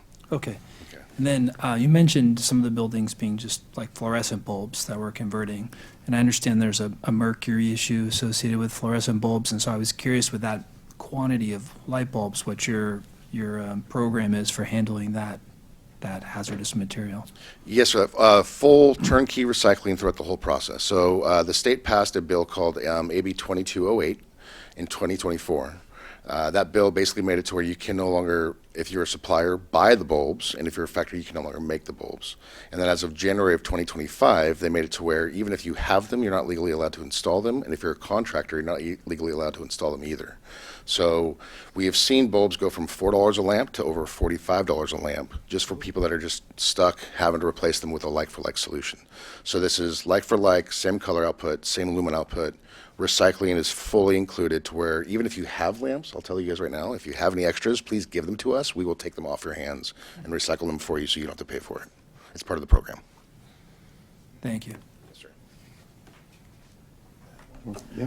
So, just on that point then, so if one were to have fluorescent lights in their garage, you're saying you, in order to replace them now, it'd be $45 a bulb? So we just did a community college, Cuesta Community College District. They were buying boxes of bulbs for an average of about $4 a piece. And this was probably about middle of Q3 last year, okay? We just talked to them right around Christmas, and they said that same box of lamps are charging about $45 per lamp. And so it's just supply and demand, and people see an opportunity, and they're getting stung.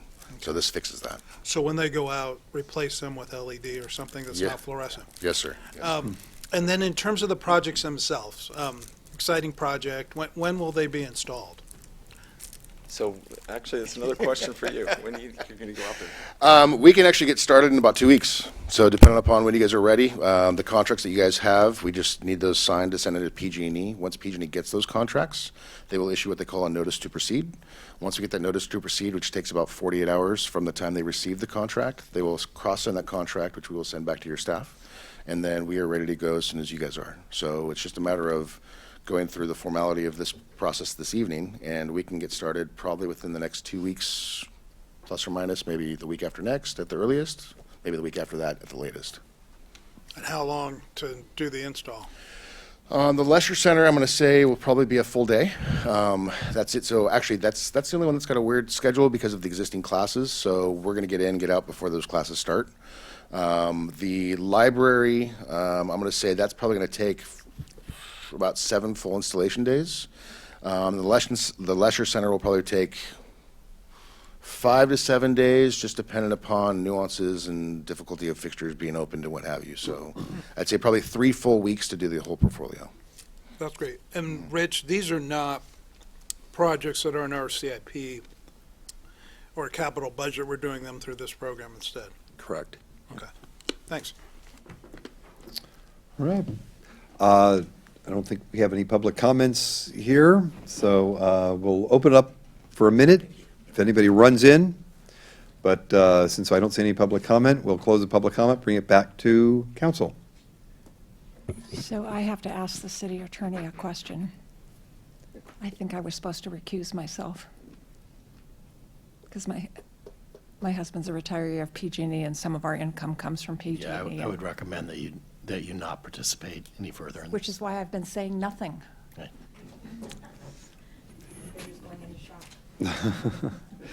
All right, well, with that, do we have any further comments or a motion? Let me just say this. For the record, I am recusing myself from this item because I could prospectively have a financial conflict of interest from my husband's earnings from PG&E retiree. Thank you, Councilmember Silva. And I'll make a motion to adopt the resolution approving sole source energy services contracts and authorizing the city manager to execute such contracts with Eco Green Solutions, Inc. for efficient energy lighting improvements for city-owned facilities and authorizing associated PG&E on-bill loan financing. And I'll second. We have a motion and a second. Councilmember Devaney. Aye. Councilmember Darling. Aye. Mayor Pro Tem Francois. Aye. Mayor Wilk. Aye. Motion carries 4-0 with the recusal from Councilmember Silva. All right, and that was, that was our last item. With that, we are adjourned. Thank you. Oh, Ryan. Where'd it go?